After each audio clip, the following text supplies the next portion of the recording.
decent replacement here. Yeah. All right, Mark, I love it when you do the countdown.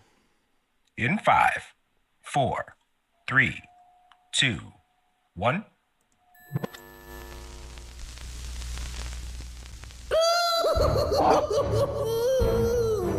Greetings, citizens! You're now trapped in the nerd cage with your hosts Marq and Jay. We hope you have a smashing good time.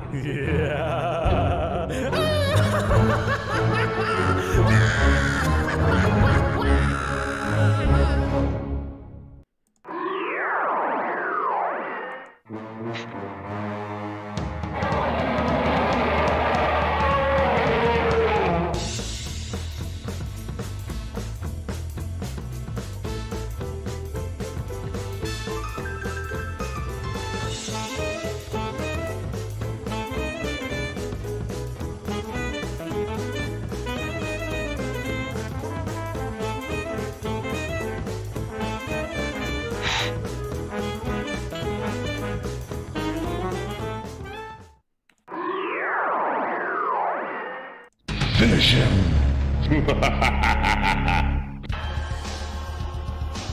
Kung Lao wins. Fatality.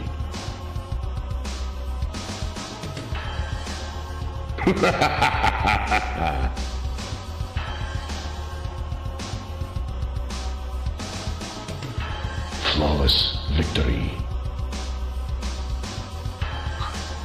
Prepare to die.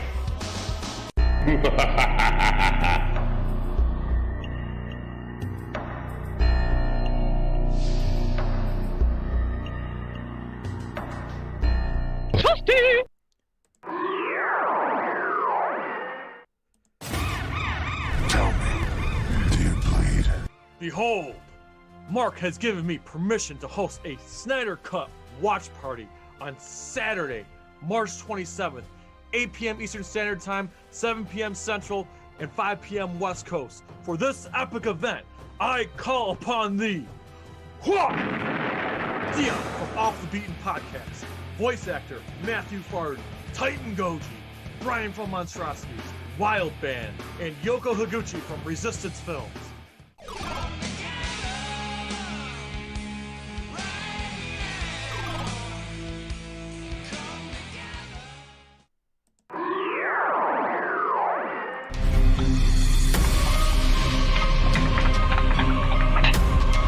What's shaking, NerdCage Live Nation? Yes, you all saw it coming. What's better than watching Legendary's Godzilla vs. Kong? Watching it with your boys, Marq and Jay, on Thursday, April 15th, 2021, 8 p.m. Eastern Standard Time.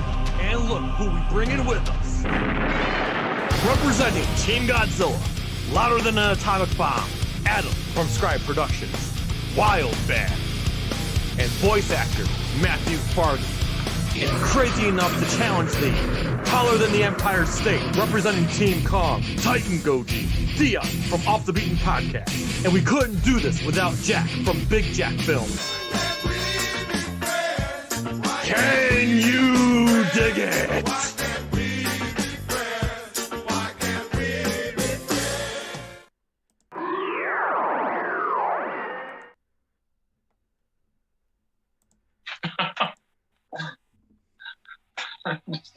My awesome background here. Real pro.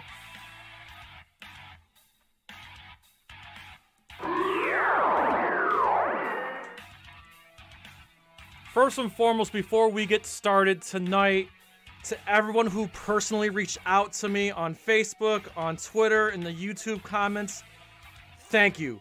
It means the world to me. It just shows that not only you're here to be entertained by us and hang out with us, but you generally care about us as people. I will never forget. Thank you, everybody. That being said, you are about to witness the strength of geek knowledge. So hello and welcome. That's right, you're trapped in NerdCage Live. This ain't just a reaction show, but a debate show and a live discussion on everything that makes people like you and I tick. So thank you for joining us tonight. Please hit that like button and subscribe. I'm your co-host, Jay St. G, certified geek, 7 days a week, coming to you live from Syracuse, New York, and always with me, the warrior from Wakanda, the fiend from Louisville, my man, Mark Withers. Introduce this fine gentleman that's graced the stream tonight. What's up, everybody? Super excited to be here as usual. And yes, tonight's guest is a very good friend of mine. We go way back, all the way back to my days of being in a local band in Chicago. He has since gone on to greener pastures, playing with bands like NONPOINT and TAPROOT. Ladies and gentlemen, give it up for Dave Lizzio. Dave, how are you tonight? What's going on? I'm getting by over here, man. Thank you guys for having me. Thanks for being here tonight. We appreciate it. Absolutely. I was gonna say, you guys, you got this nice, awesome intro and this big opening, and it's like how awesome everything is, and it's just like I'm here to ruin all that. No, not at all. Definitely enhancing it, man. We appreciate it, man. Thanks. No, hey, thank you guys. So let's welcome the people in the chat right now. Scott Bannock is here. Off the Beaten Podcast is here. Betty Rage is here. Fall One Gaming, our moderator, is here. Thank you for doing all that you do, Joe. Paul Tackett. True champion, always here every week. Wild Band is here, and the lovely Cindy Lou is here. Thank you for joining us tonight, everybody. It means a lot that you guys are here and hanging out with us tonight. Yeah, thanks, guys. So Dave, like, I wanted to ask you this because I never got a chance to ask you it back in the day. So from what I remember, like, you know, when we were all in local bands, I went off and I started like working as a tech, and I was like touring with a few different bands. I came back and you were gone, and I was like asking people like, whatever happened to Dave? Oh, he's playing with NONPOINT now. What?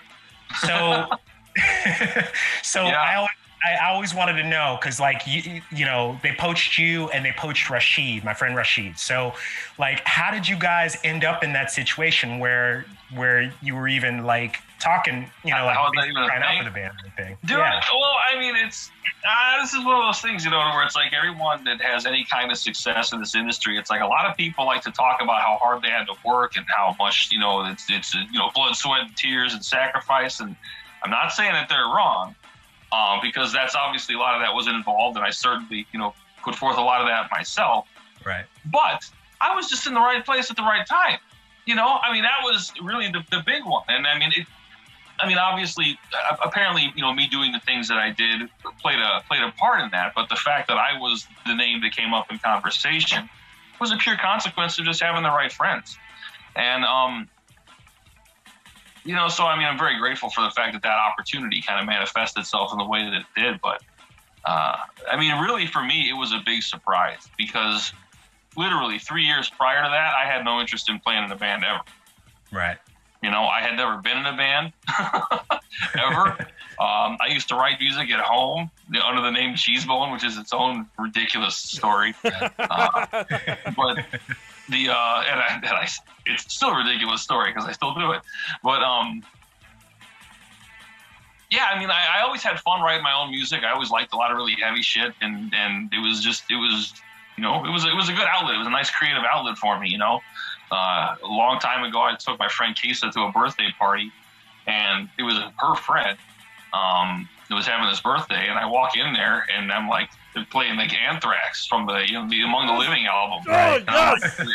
Yeah, I was Indian playing in the background. I'm like, dude, yeah, we walk into a house, I got Anthrax. I'm like, this is going to be a good night, you know? And then the next thing that plays is Layla, Eric Clapton. I'm like, oh, okay, so who's a guitar player here, you know? Right. If you go from Anthrax to Clapton, it's probably there's a line you can draw between the two. And so he drags me downstairs into his basement. He's got like 15 guitars on the wall, and there's a drum set. Turns out he's in a band, and they practice downstairs. And then you fast forward a little while, and they wanted to come, you know, they wanted me to come and jam with them because they knew that I played. And I'm like, dude, I don't have any gear. I don't play. I don't want to be in a band. And he talks me to driving my ass an hour out to Harvard just to sit down and plug in my little crate 2x12. You know, the thing's freaking sparking. You turn it on, and you know, sparks shooting out the back. And, but it's, yeah, whatever. We had a really, really good time. So I came back the next week, and then next thing I knew, I was in a band. Shortly after that, my first show ever was in 2008. ever was in 2008. Yeah. And then in 2011, I ended up in NONPOINT. It was just a progression of that band. Wow. I saw In Cinema at a place called Penny Road Pub. Yep, I remember that place. Yeah, yeah. Real classy joint. No. I love that. I tell you what, though. I had fun there, man. They had a great crew, and they had, you know, I always had a blast there. Mm-hmm. But yeah, I saw In Cinema at a show there once, and that was the first time I had ever seen a performer like Rashid in a local band. I was blown away. Amazing. So I became an instant fan, and I literally went to basically every show that they played from that point on until Jay, their guitar player, had to go move. He took off and moves off to West Virginia. He's out there mining coal. What's up, Jay? Wow. But yeah, I think it was Adam, their guitar player. He got a hold of me and he was like, "Hey man, you like our band a lot. I know you play guitar. We need a guitar player. Are you interested?" I almost shit my pants, you know? Like, are you kidding me? So I met up with him and I had a couple practices, and that was how I ended up in Cinema. And we did a lot of really good things for about 2.5 years. Right on. 2.5, 3 years together. We did a lot of. I had a blast with those guys. Right. Any great stories on the road? Yeah. Some that you are allowed to share. I don't know. Yeah, I mean, it's, you know, really, I tell you, Mark will probably vouch for you on this one. Okay. Talk to the crew. You want good stories? Talk to the crew. That's the band is too busy making sure that they can perform later on. You know, and you know me, I'm the kind of guy. If I get hungover, I'm fucked. Done. Like the whole next day, I am useless. So. Even if I got all the free whatever in the world, I would drink more. You know, I'd come home for a week and a half and then go back on a 5-week tour, and I would drink more in the week that I was home than I would for the whole tour. You know? Yeah. The reverse was true of me, but you said that. So there's that. But hey, there you go though. You know, back up. Yeah, fair point. I want to break the ice just a little bit here. Get the chat popping a little bit here. By the way, I've seen people in the chat here. Look at that. Paul and Cindy are already trying to make lunch plans without me. And I also want to welcome Hannah Conway to the chat. Thank you for popping in. So, Mark to Dave. So yesterday was a big day in history. Yesterday marked the 35th anniversary of Master of Puppets. That's right. So that is Dave, correct. as a guitar player, I want to know how much that album like meant to you, and maybe how that influenced you as a guitar player. Oh my God. Master of Puppets was the album that that initially made me question whether or not I wanted to be like, I could get into metal. Because I was raised Jehovah's Witness, right? And I also like to play the guitar. That's a whole different story how I got into music, but there was always a guitar around the house, and I remember there were like songs on the radio I'd enjoy listening to, but it was pretty, you know, the idea that I was going to bring heavy metal into the house wasn't really something my mom was excited about. And my dad, I can't imagine. Yeah, you know, my dad didn't live with us, so he was that's another long story. But my dad's amazing, greatest guy I've ever known. You know, what the hell was I saying? I do this. I'm Italian, and then I just started rolling and rambling, and I forget what I was even talking about. Like how Metallica influenced you and how it got you into metal. So either way, I remember I was at one of these carnivals one time, and I'm on one of these rides that spins you around until you yak. And in the background, there's this song that's playing, and for me, it's like I could hear Nirvana songs, and so I play with them on the radio and teach myself to play. And then I hear the song in the background, and I'm like, this thing is pissed. And it just sounded awesome. And I'm like, dude, what is this song? What is this? And I asked the operator, and he said, this is Metallica. He goes, this is a song called Through the Never. And I was like, okay, I got to go find out where this is at. So I went and I found the Black Album cassette. I went and I bought that thing, and that album, I couldn't believe it. It was just like it was like life-changing for me. But, you know, again, I was born in 82, so that was what? Right. It was only a 9-year-old, 10-year-old album or something like that. But I was in my teens when I found it. And I really had so much fun learning those songs and playing them on the guitar that I was like, this is fucking great. So I'm asking everybody, all my Metallica friends at school, and I'm like, hey, what's the best Metallica album? Like Master of Puppets was far and away everyone else's favorite. Yeah. So I went out and I bought that, and I didn't like it. Like right out of the gate, I was like kind of off put by it for some reason. I don't really know why. It didn't sit right. It certainly wasn't as polished, production wise. Right. Well, none of those 80s Metallica albums really were. Mm-hmm. Oh yeah. Well, I think the Black album was really the one that was probably the most polished. Even to this day, it's probably still the most polished one. Right. Not necessarily the best one, but fucking monstrous today. Yeah. By today's standards, but either way, it was so the technicality of it, even though like now it's not crazy technical, but I mean there was the weird offbeat stuff and the strange, stutter and Master of Puppets and just there was so much more going on in that album that wasn't in what I was expecting because the Black album was my introduction to the band, so I was expecting more stuff in that line. But sure enough, I kind of felt like, well, it's at least it's something new to learn how to play, and through learning how to play that album, I fell in love with it. And that was really my transition to becoming a Metallica lunatic. And so I, at one point, knew how to play every song that they had ever written from Kill 'Em all the way through Reload, I want to say. Wow. Yeah, I mean, that was a huge part of my life was Metallica. That's right on. Probably the single biggest musical influence and the reason why I'm, why anyone actually has any idea who I am. Yeah, I know how Mark feels about that album. We've talked about it with other guests on the show. How much Master of Puppets means to Mark, and Red Lightning's my personal favorite. But I will concede and say that the biggest influence on music itself was definitely Master of Puppets. I think it's arguably the most important metal album of all time. Yeah, I think next to the Sabbath albums. I don't know. I don't want to get into a debate about that one. But for me personally, though, I was always a fan of Justice for All. That's a great album too. I almost like that one better. Like if I'm in the right mood, like I'd rather listen to that than. I got a feeling Cindy's just like throwing up in a wastebasket somewhere right now. Well, it's funny because Cindy just wrote, "We should fight about Metallica's Black album again." Why does she always have to bring color into these conversations? Right.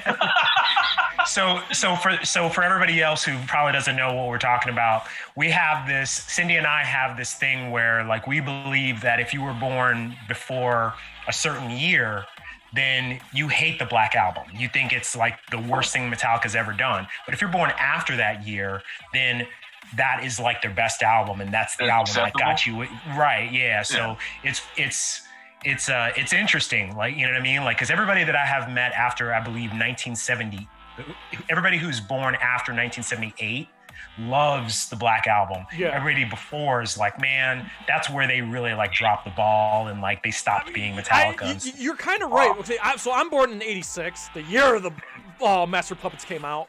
But like, what got me into Metallica? My older sister got me into Metallica, but the thing was, it was also MTV, and at the time, as bad as that album was, Load came out. It was big on MTV, so was Reload.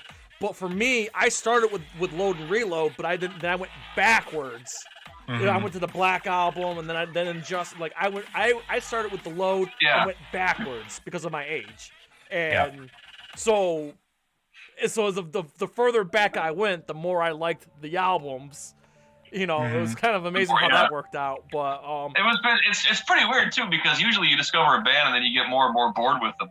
But with Metallica, you can discover them late in their career. Yeah. And it just progressively, not to insult the guys, but it does kind of progressively get more interesting as you go back. Yeah. And it's weird because usually bands mature and they simplify things. But as they matured, that's the thing. As they mature, they simplified things to an extent. And going backwards, it kind of gives you that invert, that the reverse of it, Yeah. Right. And there's also that chance too with Metallica's the sound that they did with Load and Reload. I get it was more of a rock sound, not metal. But if it wasn't for that, I wouldn't discover that heavier stuff. If they never changed That's a good point. the direction they went in, people like me may never ever would have discovered them because Master of Puppets, Ride the Lightning, that was like underground shit. That was like unheard of.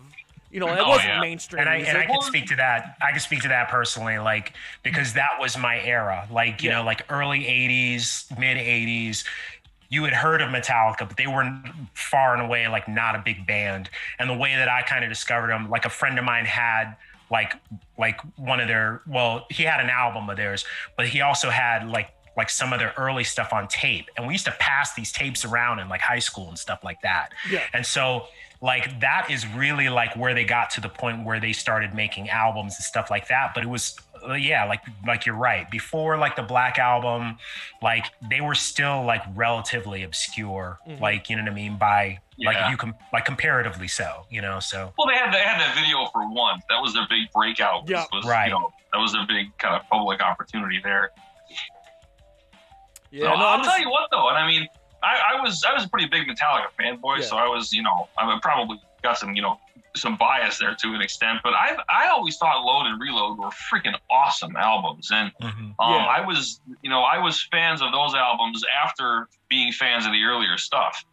The biggest deal for me though was that I think a lot of Metallica fans were angry because it wasn't the album they wanted from Metallica.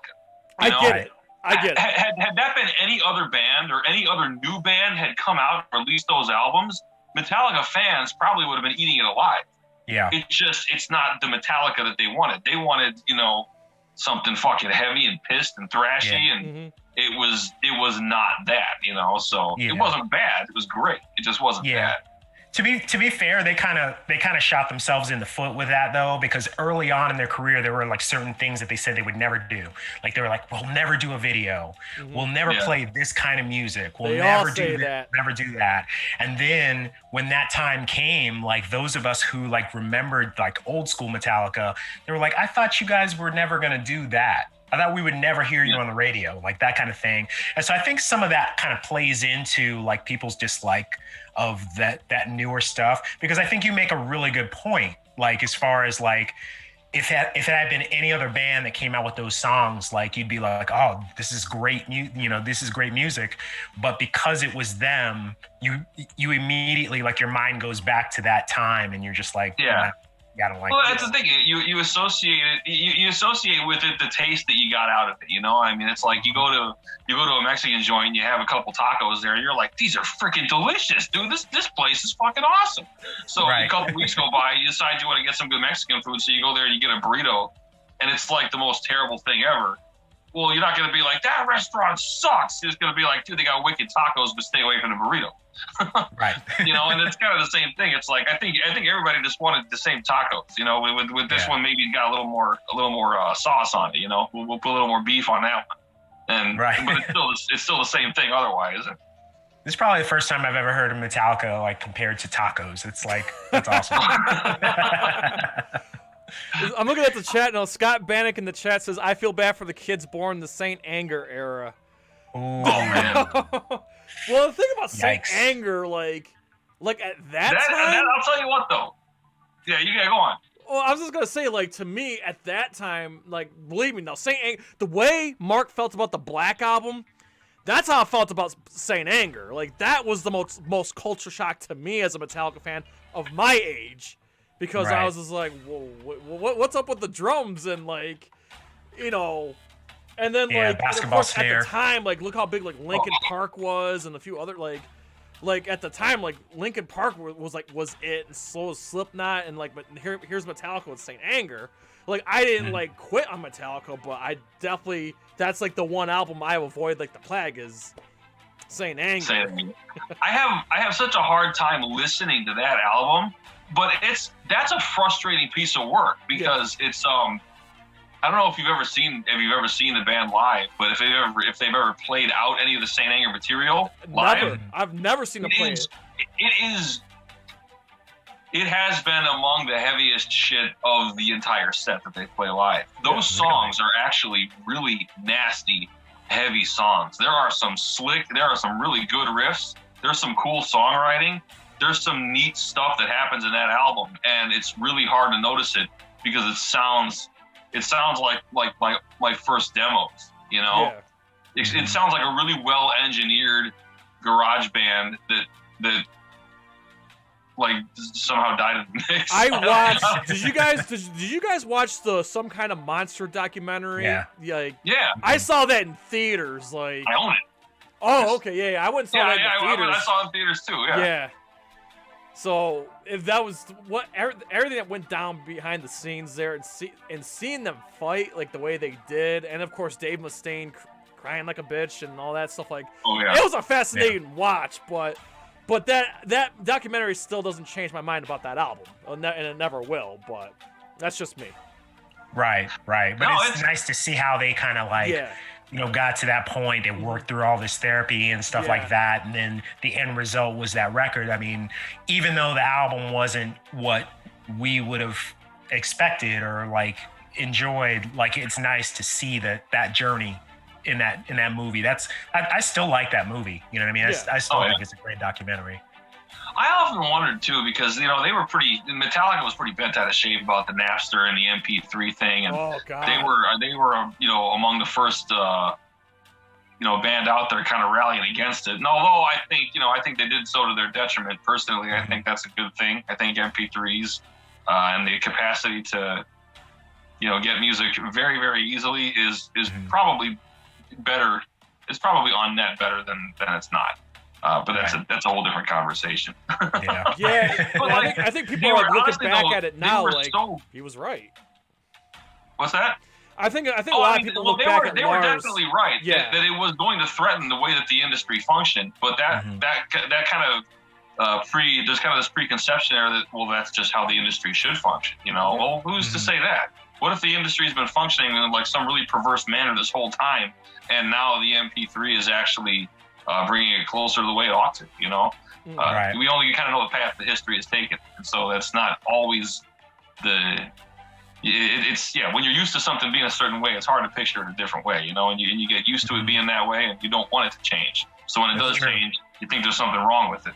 But for all it could be an improvement maybe. But that's the thing, it was a big deal for them. And part of me was just thinking that they were like, let's just release an album that sounds like balls. Here, download this shit. Yeah, you're right. I always felt it was a big fuck you to the fans. Like, that's how I perceived it anyway. I don't know if that's necessarily true. I mean, I think that they probably were trying to get back to, because like their early stuff, part of what made it good, like sonically, was that it wasn't very well produced. Like they had, they were working with this guy, what was this guy's name? Fleming Rasmussen. Yep. And, he made Lars's drums sound clicky as hell. You know what I mean? Like some of the guitar work sounded real muddy, especially like the first two albums. But that was part of like what made it sound like energetic and raw. Yeah. And maybe like that's, in my mind, that's what they were trying to get back to. Because like with Bob Rock, like everything was just like super polished and it sounded too perfect.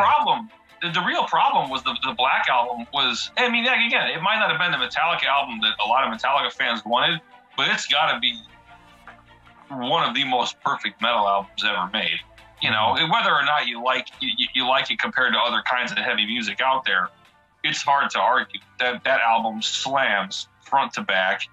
Even the slow songs work, It's like they feel at home on that album. It's like you can listen to a lot of really heavy bands these days, and then they'll try to slow it down for a track on the album. It's like, why did you even put that on there? I get you're trying to diversify a little bit, but practice it maybe a little more, or spend some more time. Usually it sounds like it's awful. They managed to write an album that was even the soft songs were still heavy in their own way. Oh yeah, and it really, really worked, and it sounds sonically enormous. Yeah.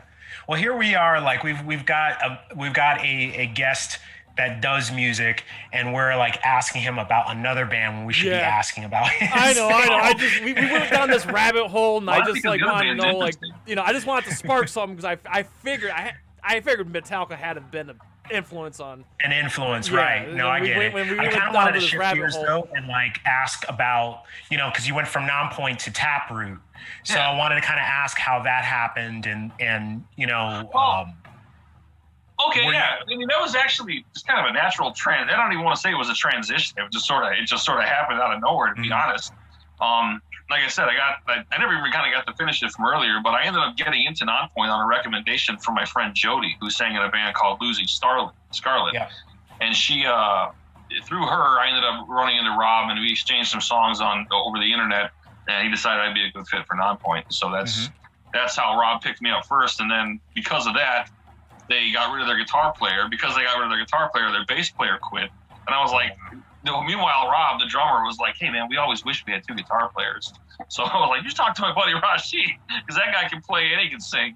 And they needed a bass player, too, so we were able to pillage Adam also, you know. So we took both of them into the band. But after, you know, the whole baby thing happened and NONPOINT, after that kind of ended, some time had gone on, and then in the middle of 2015, I got a call from Phil, TAPROOT's bass player, and he'd reached out and mentioned that they wanted to do a show in Michigan. It was called Dirt Fest. It was up there in like Birch Run, Michigan, I think it's called. And yeah, he basically mentioned that things with them and Mike weren't really too hot, right? But they wanted to play this show either way, and they weren't sure if Mike was going to be able to play with them, and asked if I learned the material. And the only reason for that was because I had played a number of shows with TAPROOT back when I was in NONPOINT. They opened up for us on my second tour with the band, and just through other festivals and other, you know, gigs throughout the years, we crossed paths a lot, and I always got along with those guys really well. They're great people, really, really nice people. Right. So it worked itself out. I learned all the material. It turned out they needed me for the show, and so I played the show. And I've been basically their guitar player on stage ever since. I do know that Steven is writing music. He's been writing music entirely on his own, recording it. I think he's recording it on his own even. I think he's basically doing the next TAPROOT album himself, top to bottom. You know, and so I don't know what that means for, you know, anybody else in the band, but it doesn't. For me, it was just kind of a cool opportunity for me to get back up on stage with a band that actually has, you know, a real fan base and some recognition. And, you know, there are other professionals too, and it's cool being able to just decide, hey, we're going to play a show, and you know it's not going to suck. Yeah. Because you know how it is being in local music, man. It's like, wait, we got to play. Wait, this place is an hour and 40 minutes away. We go on at 12:52 in the morning. You know, that's being generous. Sometimes it's like 2 o'clock, 3 o'clock. Yeah, it's Wednesday. Yeah. You know, you gotta get to some job in the freaking northwest suburbs, and it's like at 6 in the morning. You're like, oh. So it's not a bad deal, actually. You know, I don't play a whole lot of live anymore, but when I do, it's always in front of a full house and, you know, great fans. Right. It's a lot of fun. Yeah, I still jam the fuck out to Poem. I mean, Poem is a classic. Oh yeah, that's I still a great jam song. the fuck out to that all the time. Yeah. Dude, that whole album was a monster. Yeah. What was your process like as far as like learning their stuff? Did they just send you like a barrage of like songs and just give you a deadline to just kind of learn them all, or? Yeah, here's what the show is. We're probably going to play from these songs, so learn all of them. So I probably learned maybe 20 songs, and then they narrowed the set list down to like 15 or something, and then. So there was no like rehearsal period where you just kind of like went and jammed with the band and got comfortable. It was just like learn the songs. We did do that. We tried to have at least one day of rehearsal before the show. You know, sometimes 2. So, but that was, I mean, that's the funny thing though. It's like, you know, you can probably, you know, you got it too. It's like when you're in a room with people that know what they're doing, especially if they're used to playing with other live musicians, things come together pretty quickly. You don't have to be, you know, in the same band for years and years to play tight. You know, what you can do when you're in the same band for years and years is get away with weird shit on stage, and everyone still like stays in lockstep, or they can just kind of feel it out. That's one of those things that is different, but. Right on.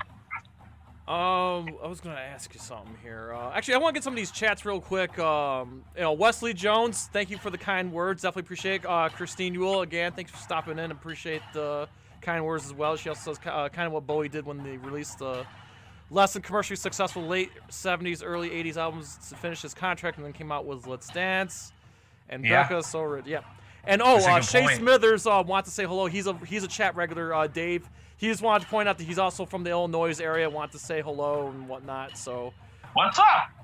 So Shay, thanks for stopping in, man. So yeah, Mark. So Dave, any so you have a new project in the works right now, don't you? I mean, it's not a new project so much. It's been this Cheesebone thing forever. You know, it's kind of a long story how I got the name, but that's been the name I gave my own little solo project. You know, probably going back to 2005, 2006 ish. Mm-hmm. And you know, I mean, funny enough, a lot of the music on the first NONPOINT album that we released with me in the band, it ended up being a self-titled album. A lot of that music was written back then, and like the early Cheesebone days. And I was gonna say, I don't know how to get back into it and fix it, or if it's even up. But I know that there is a Cheesebone MySpace page. MySpace. And on that page, there are a handful of demos that I had recorded and uploaded years ago. Some of those became like the foundations for tracks on the self-titled NONPOINT album. Oh, wow. And I don't think they're supposed to be there because technically that's copywritten material now, you know? So it's kind of a weird thing, but I don't know how to get back in there and delete it. I don't think anybody can. But I was going to say, I know I stumbled into it years ago, though, and the stuff was still up there. And I was like, holy crap, man, I can't believe Razor Tie hasn't gotten up my ass about it. Right. Wow, that's interesting, though. Like, yeah, I had no idea that some of those were old Cheesebone songs. Like, what was your process as far as like writing with NONPOINT? So you would just present them these songs, or like would you work with Elias and with the rest of the guys to kind of like put songs together? How was that? I think it was a pretty easy transition for me because they were starving for material, it seemed like, for sure. And they really wanted a lot of material to come into the studio with so they could parse down what they thought were the best parts and, leave with what was a really good album. And I think we did that, actually. I think the self-titled album turned out really, really, really good. There's a lot of material on there I'm actually proud of, so that's cool. But the reality is that there was... the back and forth would happen, after Elias would get a song, but I had so much material just laying around on my hard drive that I flooded them with hours worth of music, in a matter of a couple of weeks. And before you knew it, it was like, okay, we got enough material to work with here. Right. So he would start, taking riffs here and whole tracks there and, trying to write vocal pieces for them. And, we would kind of cut and paste and, write as we went. So that was really how the writing process went, was a lot of it was stuff that I would write, and then it would get, sent out and chopped up and come back in a different pattern. And, maybe we could change like a key or something here or there. But it was a really, I hate the word organic because it sounds cheesy as hell, but it's just it just sort of worked itself out that way. There was all this music I had laying around that no one else has ever heard, except for like the 6 people on MySpace that accidentally fell into my page. And so that was really it. It was kind of a neat thing. And for me it was really cool because it's like I got to hear this music that I wrote literally for myself. Like I would record music and drive around in my own car and listen to it because I liked it. That's why I wrote it. Right. And it was neat to me that a lot of those riffs I remember driving around in my old 97 town car, freaking the rear bumper on the ground because I blew the air suspension out of it and I was too cheap to fix it the right way. And listening to those songs in that car, it's neat that ended up on a shelf someday, Right. That was pretty cool. That is cool. So like, being on your Facebook and stuff like that, like, I've seen posts where first of all, you have your own YouTube channel, but you're on your channel, like you do a lot of like playthroughs of like some of those songs. Yeah, I really just started that, but yeah. Okay. Like what I was going to ask is like, what is your favorite song to play through? Oh man. Live? Well, live and on your channel. Because for me, it's like, for the most fun playthrough I did on my channel was when I did one of my own song, that song called The Nebula, because that's a pretty tough song for me to play. Like, I'm not the greatest guitar player in the world. I don't suck, but I'm not I'm not gonna make John Petrucci sweat, and it was yeah. See, you get it. Yeah. And, Dream Theater, I know. yeah, exactly. Yeah, but I'm better than most though, But that song is a pretty tough one to play because it's just fast. It's just fast. It's got some kind of complicated left hand movement. There's some goofy string skipping in it on the right hand, and it's hard to play tight because it's a fast song, But playing live, probably. I used to love playing a song called International Crisis. Mm-hmm. I love playing that one live. That was a blast. I love playing. Broken Bones was a NONPOINT song. Oh, that's a great song. Yeah. Yeah, that was one of my favorite ones to play live. Victim off the Statement album was another really fun song. We used to throw down hard when we played that song.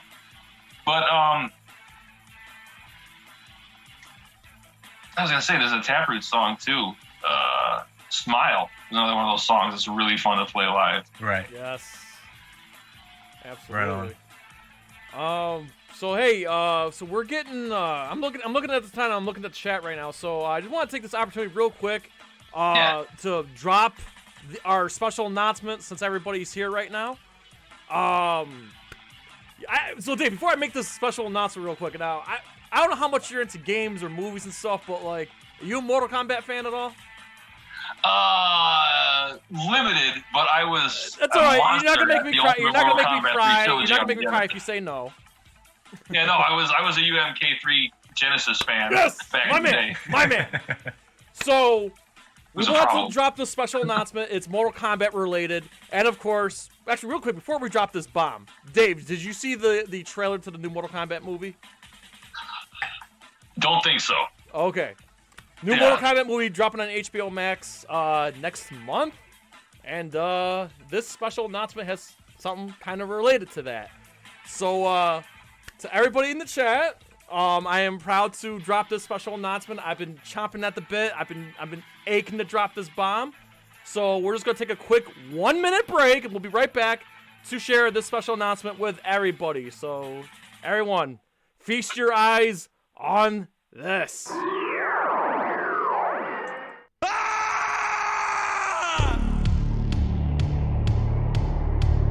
Fight! Greetings, Earth Realmers. Combat season is upon us, and the Elder Gods have chosen the NerdCage Live Mortal Kombat 2021 watch party on Thursday, April 29th at 8 p.m. Eastern, 7 p.m. Central. And leading the charge from the realm of Chicago is Master Daniel Pesina, the original Johnny Cage, Scorpion, Sub-Zero, Reptile, Smoke, and Noob Saibot. A rare opportunity to watch the new movie with the one who helped create it. And joining him, some of Earthrealm's finest, Mark Withers, Jay St. G, Dion from Off the Beaten Podcast, Daikaiju Tony, and emerging from the depths of the Netherrealm, Titan Goji. Finish him! A-B-A-C-A-B, be there. Thursday, April 29th. Prepare yourself for Mortal Kombat.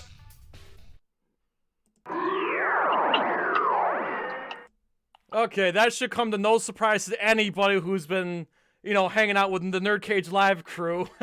So yes, Mortal Kombat Reboot Watch Party will be April 29th. Be there. And Master Pesina, what an opportunity. Master Pesina, one of the creators of Mortal Kombat, watching the new movie with us. Oh, come on. I'm like, yes. I've been waiting to drop that bomb for so long, and we finally got, the clearance to make that announcement. So yes, it's happening. Nice. Awesome. So I think we missed a couple of things here in the chat. Hit it up. Yeah, Dion says favorite Taproot song is "Like." So Eager is a close second. So what do you think about that, Dave? Do you like those songs, or he's gonna be like, nah, those songs suck? Oh, those are the worst songs I've ever heard. Both of them. You should be ashamed. No, Right. I mean that's a cool thing. It's like music It's whatever you want it to be. You know, most people, I don't think anyone's gonna have the same favorite songs I do, but whatever connects with you. That's the cool thing about music, is that a good song is a good song, but it can be an amazing song for someone else. Right. You know? So that's true. And Dave, so any chances when we're through this everything that's going on right now in the world, when we're through it finally, are you eager to get back on stage and back on the road? I hope that it's not over yet. That's the way I can put it. You know, I'd like to know if I'm done playing music or not, because I don't really know if there's a whole lot of. I don't really know what opportunity lends itself. You know, as it is right now, it's like I'm kind of old to start a new project. They don't really have a big name or anything like that. It's not like I got a laundry list of industry contacts that I trip over every time I go to the bathroom or something.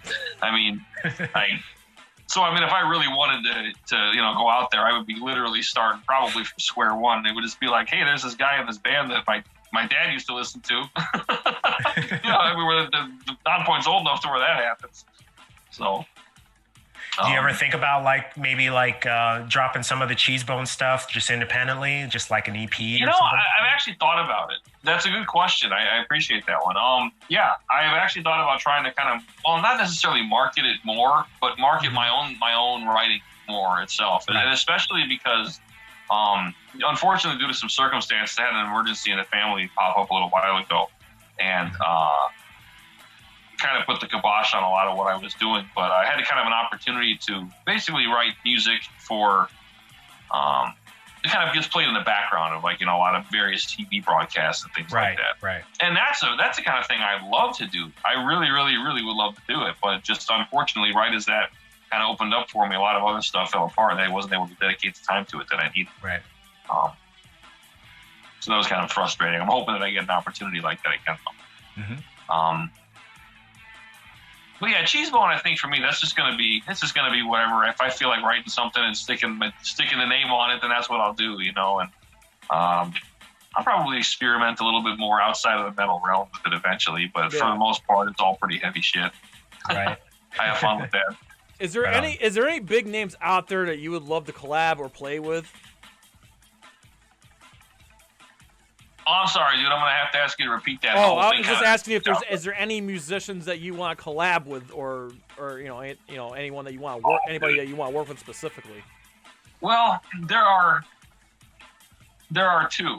One of which everyone knows. I've always said if I could collaborate with any musician in the world for one song, I'd probably pick Trent Reznor, just because I think he'd be. Yeah, it's hard to imagine him putting his fingerprint on anything and making it worse. Especially if it's something I started with. But I obviously I love his work. And then I don't even know how to pronounce the guy's name properly, but I think it's Ole, Borud or something like that. He is a guitar player and singer out of Norway. Mm-hmm. But he was in a really heavy band called Extol, EXTOL. And Extol would probably be the second most influential band I've ever listened to, and probably a bigger factor in my overall guitar playing and songwriting than any other band out there. Mm-hmm. They're not a very well-known band here in the States by any means, and it's partially probably because they were a Christian metal band. Mm-hmm. But they are freaking incredible. And I mean, even their worst album, which is kind of like the Black Album syndrome, where it's a good album, but it's not the album I wanted from Extol. They had one of those albums in their lineup. But even that's still a good album. But they have an album called Undeceived, which I would put up there as one of the best 10 metal albums in the history of the genre. I mean that, it's incredible. And their self-titled album is pretty fucking amazing too, and that one's a lot more recent. But yeah, I've never heard of that band, actually. Extol is what they're called? Yeah, Extol. EXTOL. Okay. I'll have to check them out. Yeah, Undeceived and their self-titled album are freaking fantastic, though. Cool. I'm looking at the chat right now. So Paul in the chat saying that Cheesebone is on Bandcamp. Yes, I do. I have. Well, it's so Bandcamp. It's like one of those places where you upload your music and people can download it and they can pay you and you can get all sorts of rich and then bling bling, right? So, Yeah, I've never heard of that platform, but go ahead. Yeah, go ahead. Yeah, well, it's not working, the rich part. But it's cheesebone dot, like it's CHESEBONE.bandcamp.com. And from there, you can pick any one of my songs that I've written. I've got them all uploaded there. You can download them. And I have it set up to where if you put in, I've only got a limited amount every month that people can download, but it's like you get like 1,000 free downloads or something like that. So if you put in $0 for the price, then you just download it for free. Anything over $0, it's just I'll take it as a donation, So that's kind of the way that it works. Is I make all my music free to anybody that wants it. But if you feel like throwing anything at me, I'm not going to complain about it. Appreciate it. So, right on. Cindy asks, what other genres do you love? I think metal's probably the only genre of music that I love. But I enjoy music in general. I grew up listening to nothing but like oldies and Motown like crazy. Oh wow. So that was a huge part of my life. So I can, you put on the oldie station and I can, rattle everything off. Although these days the oldie station is, shit that was done back in the 70s. Right. Yeah, I'm thinking back in like 50s and the 60s, the old British 60s and stuff. But no, I like a lot of oldies. I like your average classic rock stuff. A lot of that kind of transitional, rock and roll stuff is really good. I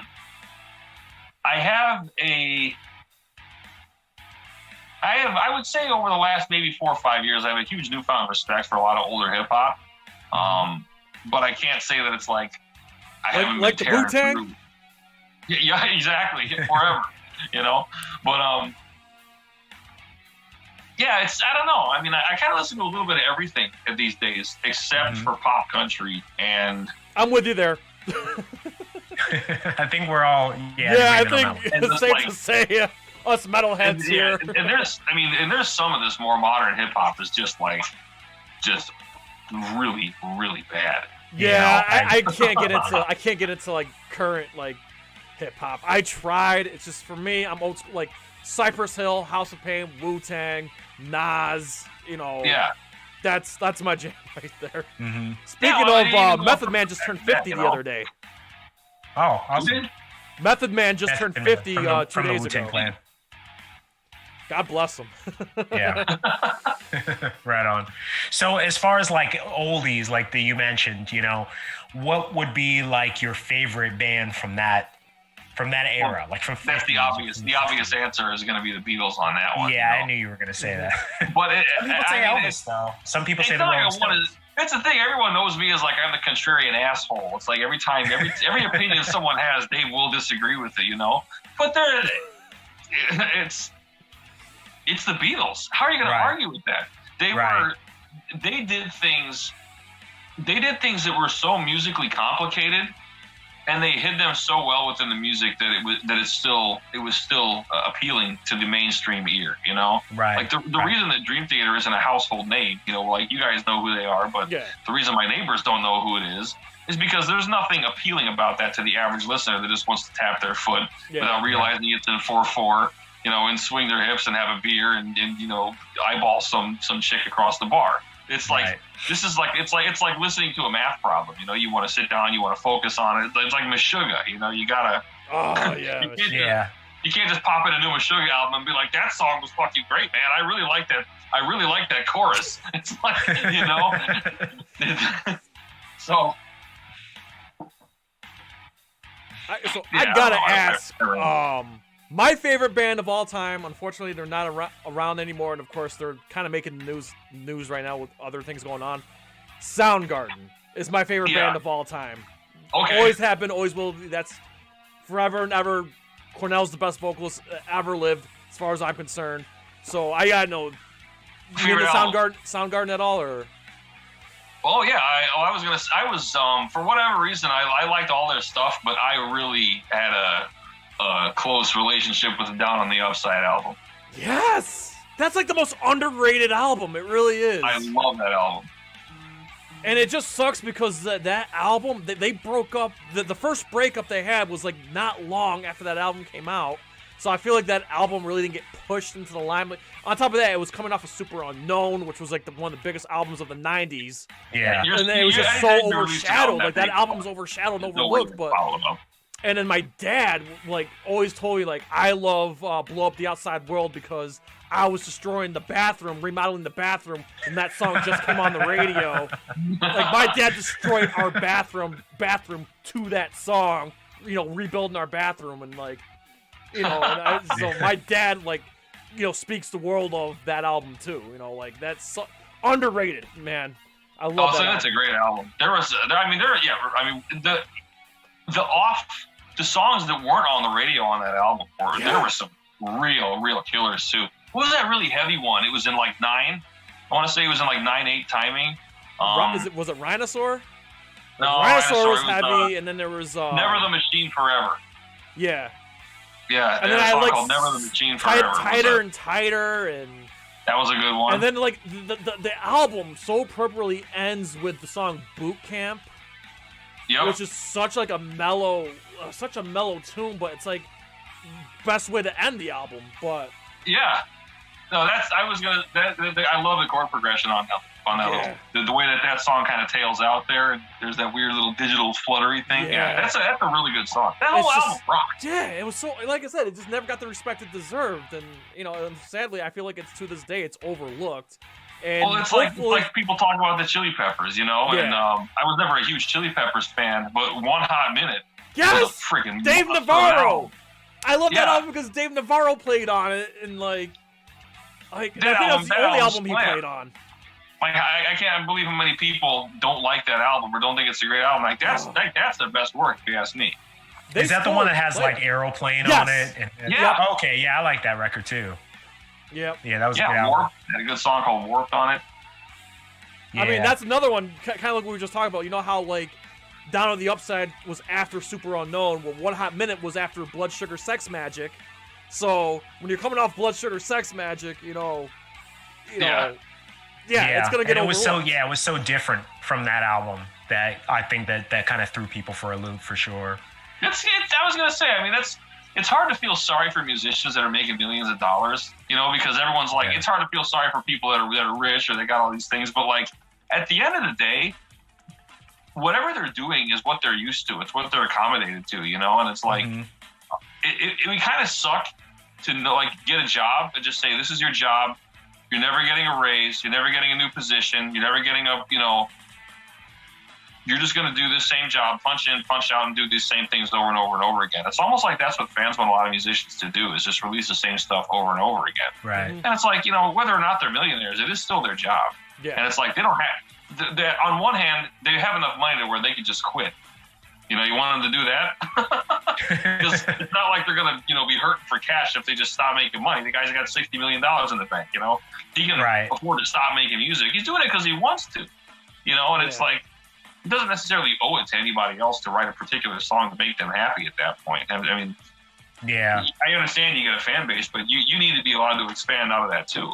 Yeah, not to mention that, you know, the bands that do kind of just put out the same kind of music all the time, they get just as criticized. I mean, you look at AC/DC, for example, they've been basically writing the same song over and over for like 40 years. And, you know, they have their fan base, but most people that don't like AC/DC is like, well, yeah, they're basically putting out another Back in Black. They're basically putting out the same album that they did before. So it's like, you're never going to win. That's a battle where you're just never going to make everybody happy. But AC/DC fans are eating it up, though. I don't know anyone that's complaining about the new album. I thought it sounded great. Yeah, that's what I'm saying. Like, if you like it, if you are an AC/DC fan, then you want more of that. But there's a lot of people that are sort of casual fans that are just like, well, I wish they would do something different. But at this point, I mean, are they ever going to really do anything different? Probably not. Well, to tack onto what Mark just said, I'm just going to shout out a band I'm wearing right now. Deftones and Faith No More. Deftones and Faith No More never put out the same album. Ever. Right. Ever. Right. And I just, you know, when they I hope Faith No More is not done. I hope they put out a new album sometime someday. But I'm just saying, like, every time like there's a new Deftones album out, or you know, if I look back at Faith No More, like, it's like I can't wait to hear what they're gonna come up with next, because you know it's gonna be freaking different and like experimental and this and that. I know it doesn't work for everybody, but that's what I can appreciate for those two bands. Right. Let's hit up some more of these questions here. Yeah. So Paul Tackett asks, no classical or standards. I think that's directed at you, Dave. You not like classical music or standards or anything like that? Well, okay. I mean, just going to show my ignorance of the subject too. It's like I have no idea what he means by standards. I really appreciate classical music. If you played a piece for me, there are probably a handful of them that I can pick out, audibly and just say, oh yeah, that's yada yada by whoever. But I don't spend a lot of time listening to classical music. I did just out of high school because I thought it was really interesting and I learned a lot listening to a lot of the way that those things were composed. And it actually did have a little bit of an influence in my writing style eventually. Right. Yeah. But I mean, it's for the most part, I can't say I spend a whole lot of time listening to classical music. I appreciate it for what it is, but I haven't really spent time dissecting it, to any extreme degree. I get it. Right.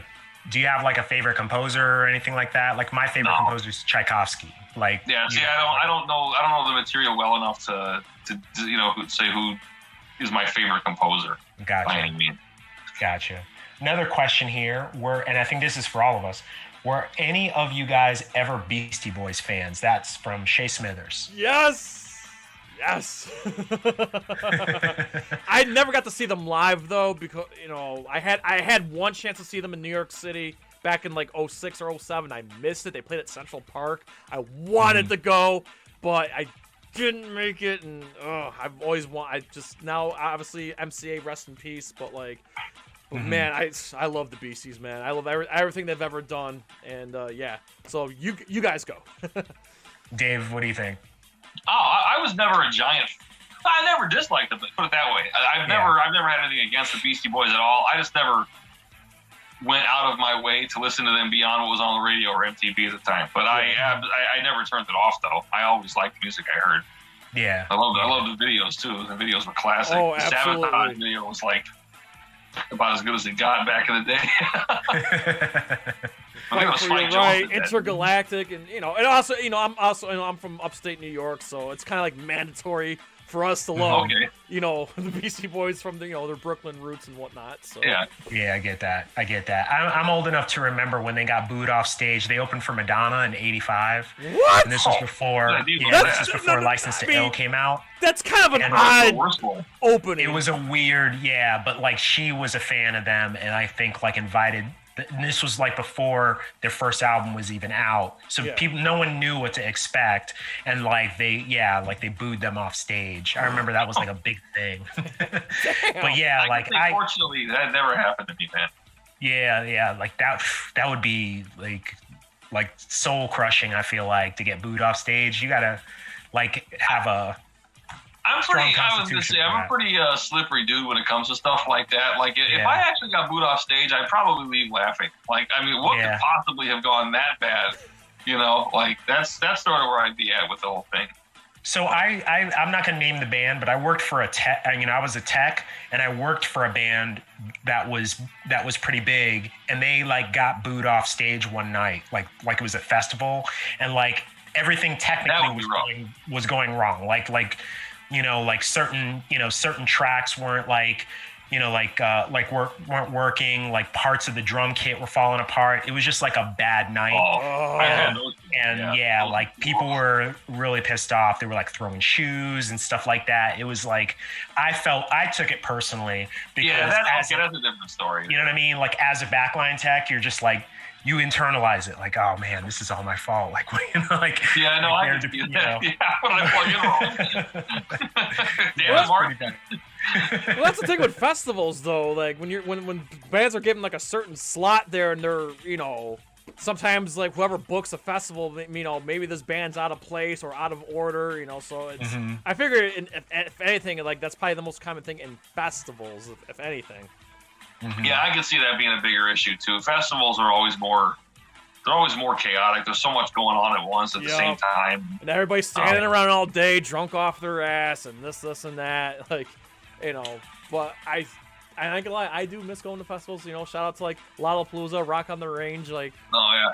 They were my favorite shows to play. You know, man. They were my favorite shows to play while touring with festival shows, always. Yeah. And as weird as it sounds, one of the nice things about the festivals is that we were usually playing shorter set lists. You know, you have like a half an hour set. You know. And paid more, right? You're paid more to, you know, play less time at a festival, most likely. Oh yeah, the guarantees were higher, but you play for less. And although I like playing long sets, the nice thing about having like a half an hour set is that we knew that we could just go freaking bonkers on stage without having to worry about kind of, you know, conserving our stamina. Right. We were a pretty active band on stage. If anybody had seen us, you know, I know they're still out there running around like clowns too. So it's, I've seen many a Non-Point show, man. I'm a South Florida boy. I know that they come from Fort Lauderdale originally, and I remember like that first, like right when they first got signed, they were playing like a lot of the Miami like venues, and I would go to every show because they had that energy, and you know, and they never lost it. Like, you know what I mean? Like over the years, like it like seems like, you know, Elias has just gotten like more wild and crazy. You know what I mean? So personally, like I've always wanted to say this, like I've been like incredibly jealous of you, like because you get to be in that band, and I'm like, man, that's one of my favorite bands, man. Like how did he get that shot? But yeah, I'm glad you got it. You know what I'm saying? Well, I mean, I'll tell you what, it's a funny thing, but it all comes full circle to your friend Rashid. You know, like I mentioned, I saw him fronting in cinema back before I was in the band. But like I said, the band was amazing and the music was amazing. But I also saw someone performing on a local level like that I hadn't seen from the professionals that I would go to see. You know, and it was just like, holy shit, dude, this guy's freaking awesome. I want to be his friend, you know? And so that's what happened was I just went to more shows and I eventually started talking to everybody. Yeah. Rashid was my single biggest inspiration for how to behave on stage, you know? Right. And it was, if I hadn't been in a band with him, I don't know that I ever would have developed any kind of stage personality or any kind of capacity to, you know, be an active guitar player. Right. And that was a defining characteristic and like what was necessary for Non-Point to pick up a new guitar player was we need someone that can write music, but you know, kind of knows how to perform on stage. Right. And really bring it. That was the one thing. I know a lot of people that play guitar, and a lot of them can play guitar better than I can too, you know, but it's like they can't. They stand like a statue when they try to do it though. So, and so did I. There's somewhere floating around, I don't know if it's on my YouTube channel or where, but somewhere floating around, there's a video of my first in cinema show ever. And I'm like fucking tucked back in the corner with my Les Paul, like in the dark. You know, Rashid's got his Sonic the Hedgehog freaking superhero hair, and Adam's got this long hair down to his floor, and everyone's just, you know, rocking out, and I'm like sweating, just making sure I don't hit the wrong notes. Freaking out. Where was it at? Tiger O'Styles. Oh, I remember that place. In Berwyn. Yeah, I was there with Nothing Forgotten was the name of the band. Jamil. I remember. Yep. You remember Jamil? He was singing for them. Janice was on that lineup. Oh, really? I remember Janice. Shout out to Rick if you're listening. Yeah, no, they're good dudes. And then there was another band on that thing called Underfed. Those guys were amazing also. I remember Underfed, yep. Yeah. Yeah, we had a good scene back then. Those were good times. Yeah. We had an amazing scene. I really, looking back on it, you know, everyone kind of looks at their old glory days, I guess, and they think about how good it was and how great it was. But I don't understand how so many Chicago bands got overlooked, given the music they were putting out, their capacity to perform on stage, and at the time that they were doing it, like what was big on the radio and what was making money, like that city got screwed big time. Yeah. I think it was just the time. I think it was just like the timing, like, you know what I mean? Because like our era, like when we were like a local scene, I've always believed that was like the worst time to be in the music business because the music industry itself had not figured out like how to get around the MP3 thing. And so they weren't signing as many bands, and the bands they were signing, they weren't developing, and they were dropping bands like quickly. And so there were like a handful of like Chicago bands that actually even got like, that even got considered for deals. Yeah. You know what I mean? And then the rest of us just kind of petered out. You know what I mean? So, yeah. That was amazing. Yeah, if it had been like a few years earlier, a few years later, it'd probably be a different landscape for sure.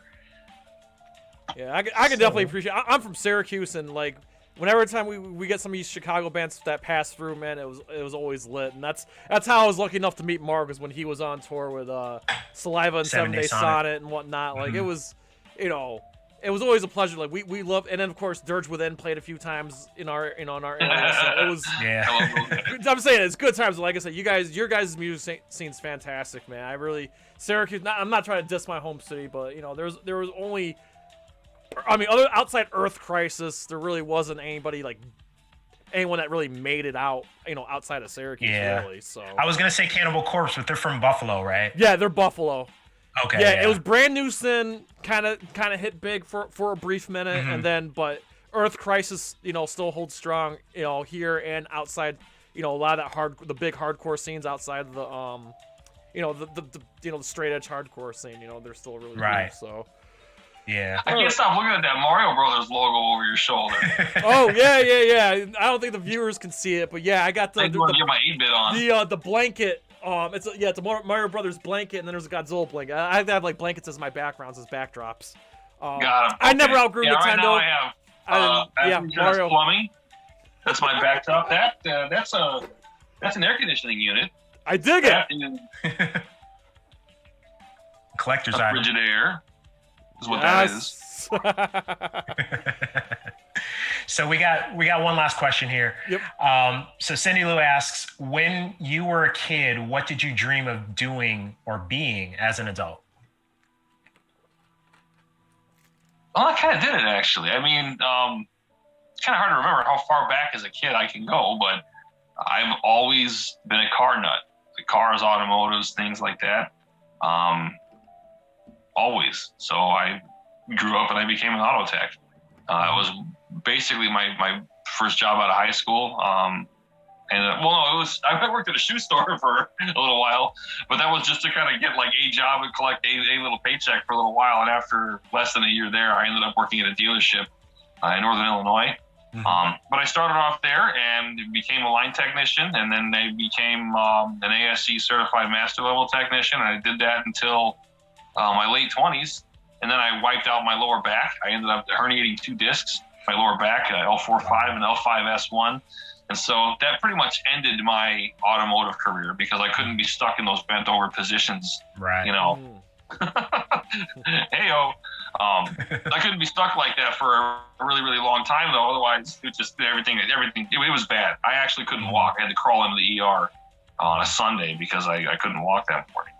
And so that ended my career. But kind of right as that happened, the NONPOINT opportunity had fallen into my lap, and there was no tour in sight for at least a year anyway. So it gave me some time to kind of at least heal my back up enough to where I didn't have to worry about re-aggravated on stage or something. For sure. Yeah, and as funny as it sounds, as active as I was on stage, those motions didn't aggravate the issues with my back at all. Those motions were like not a problem at all. I could run around on stage like an idiot for an hour and a half, and I'd be fine the next day. If you had me change a battery in a newer Focus, though, where you got to bend over the fender for 15 minutes, I'm going to be walking funny for the next 2 hours. So, but yeah, I did it. I love cars, and I probably should have been an engineer, if anything. Yeah. Instead of fixing them, I should have broken them from the get go and let other people fix them. There you go. like the automotive engineers do. Sam. All right. So we're probably gonna get ready to wrap this up here because I respect everybody's time, and of course I see there's another stream going on as we speak. But Dave, is there anything you want to say to our audience before we go? And also, I want to ask you the question: hey, would you want to come back to NerdCage Live and hang out again? Dude, if your listeners are willing to put up with my ass again, I'll be happy to. This was a good time. We Awesome. we have some very stuff music next savvy time, people. We have like a lot of music savvy nerds in here, so yeah, we always love chatting music and stuff with you.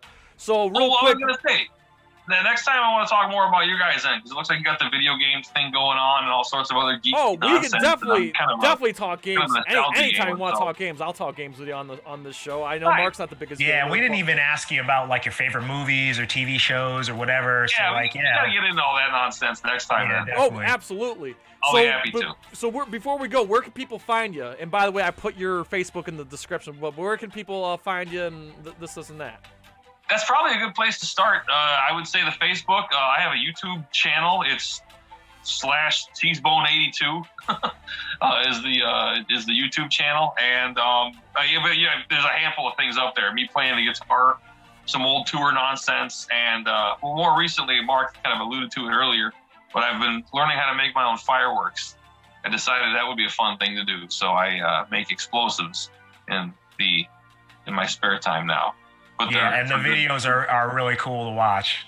For artistic reasons, yeah. I was going to say, it's like once people are scared of what they don't understand, and although that is something you should be scared of, because if you do the wrong things with it, then you can blow your house up. But you'd be pretty hard pressed to do the wrong things in the right order to really create a big problem, unless you were, just making really, really basic stuff.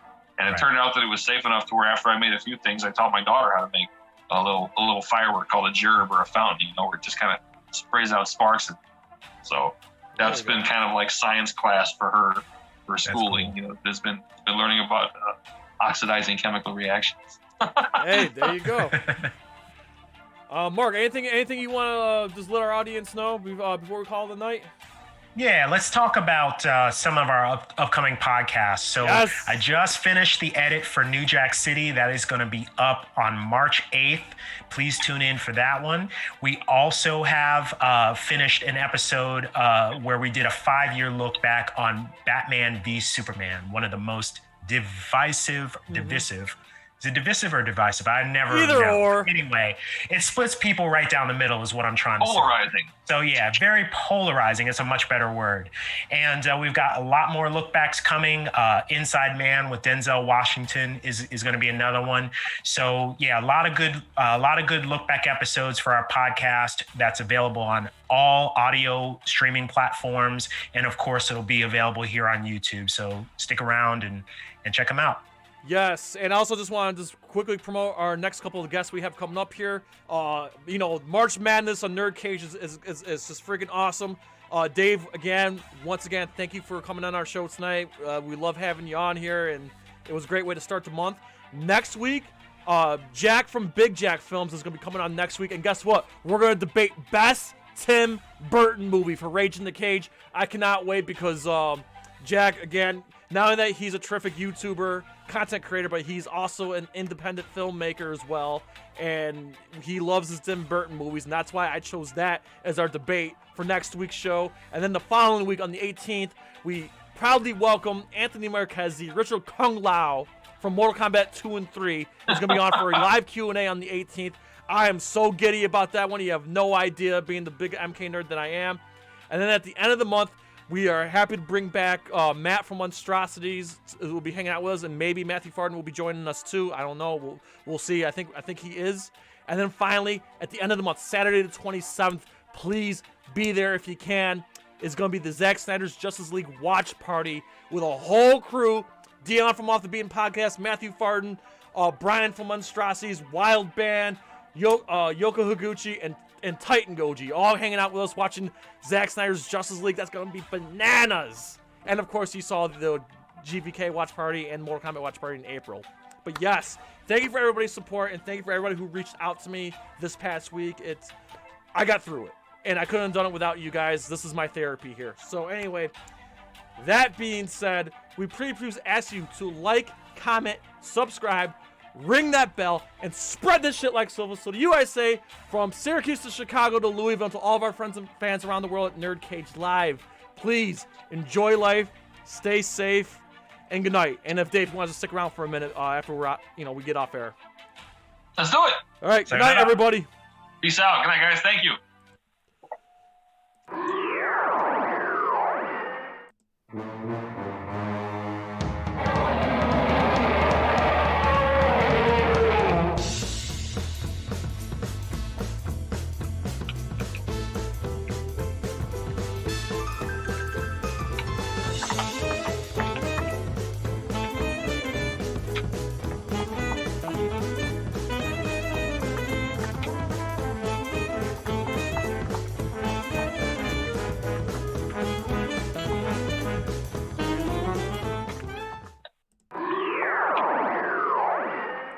Finish him.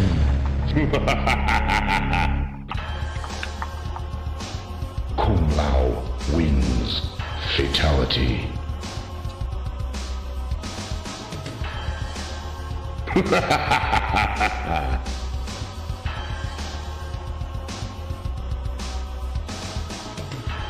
Flawless victory. Prepare to die.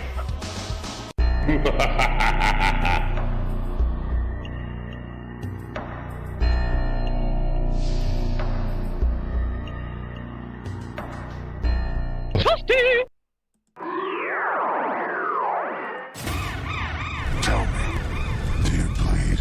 Behold, Mark has given me permission to host a Snyder Cut watch party on Saturday, March 27th, 8 p.m. Eastern Standard Time, 7 p.m. Central, and 5 p.m. West Coast. For this epic event, I call upon thee, Dion from Off the Beaten Podcast, voice actor Matthew Forden, Titan Goji, Brian from Monstrosities, Wild Band, and Yoko Higuchi from Resistance Films.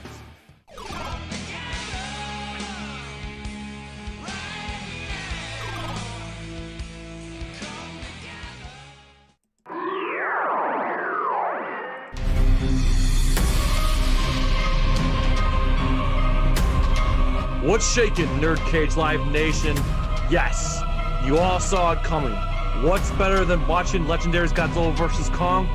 Watching it with your boys, Marq and Jay, on Thursday, April 15th, 2021, 8 p.m. Eastern Standard Time. And look who we bring in with us. Representing Team Godzilla, louder than an atomic bomb, Adam from Scrye Productions, Wild Band, and voice actor Matthew Forden. And crazy enough to challenge thee, taller than the Empire State, representing Team Kong, Titan Goji, Dion from Off the Beaten Podcast. And we couldn't do this without Jack from Big Jack Films. Can you dig it?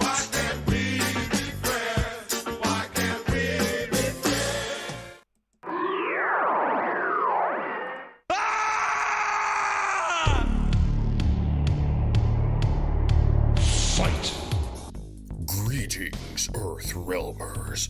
Combat season is upon us, and the Elder Gods have chosen the NerdCage Live Mortal Kombat 2021 watch party on Thursday, April 29th at 8 p.m. Eastern, 7 p.m. Central. And leading the charge from the realm of Chicago is Master Daniel Pacina, the original Johnny Cage, Scorpion, Sub-Zero, Reptile, Smoke, and Noob Saibot. A rare opportunity to watch the new movie with the one who helped create it. And joining him, some of Earthrealm's finest, Mark Withers, Jay St. G, Dion from Off the Beaten Podcast, Daikaiju Tony, and emerging from the depths of the Netherrealm, Titan Goji. Finish him. A-B-A-C-A-B there. Thursday, April 29th. Prepare yourself for Mortal Kombat. Ooh, trying to get out of the NerdCage, are ya? Well, before you go, hit that subscribe button. And if you're really intrigued, ring that bell. Thank you for dropping by. Until next time, tell everyone you know about NerdCage Live!